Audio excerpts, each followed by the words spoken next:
ખાલી બોલું અને હવારે ન બને મારી વાતો શું થઈ. પણ મારે એક વાત તમને પૂછવી છે કોનજીભાઈ. બોલે તો કદાચ 10 વાગ્યાથી 11 વાગ્યા સુધી 12 વાગ્યા સુધી તમે રહેતા હશો, પછી તો મોડું થાય એટલે ઘેર આવતા હોય વાત છે. કોક એવો સમય જોઈએ જો એવી વાત. પણ મારું દેરાનું કેવું હોય છે સભા વાળું કે હોય પરમાનન્ટ કોણ રહે છે? આ ભાઈને પૂછો, ભાઈ તારો મારો પેલો પરિચય ને તને મેં પૂછ્યું હોય કે માતાએ તને કોઈ પૂછ્યું છે?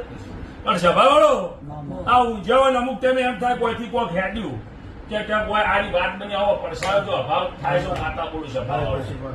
શું કહું છું ભાઈ? સભા વાળો હું માતા શું કહું છું? ડોશીમાં ગણો તું ગણો, પણ આવો અહેસાસ થાય છે સભા વાળો. અને એક દાડો સભા વાળો આ ભૂમિમાં એક દાડો બે દેરાજો કદાચ ના બતાવું મારું નામ માતા અને આ ગોગા ભેળો સભા વાળો